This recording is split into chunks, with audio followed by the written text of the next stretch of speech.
Most customers know about the convenience of a cordless vacuum, but aren't so sure of its suction power to think outside the box. With the help of worldwide extreme climber Sierra Blair Coyle, we embark on a small but meaningful challenge of climbing a skyscraper using only the suction power.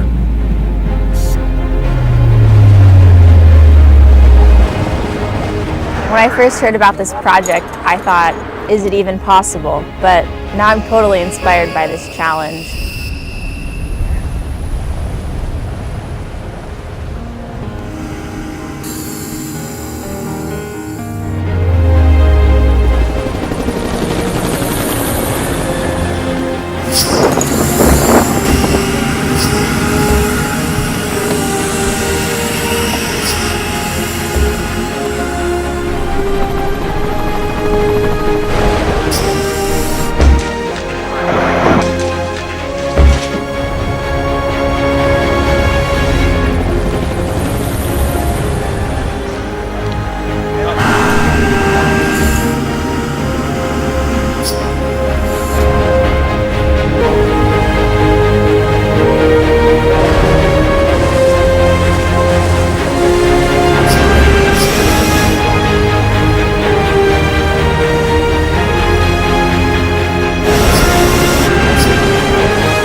LG, Cord Zero Cycling.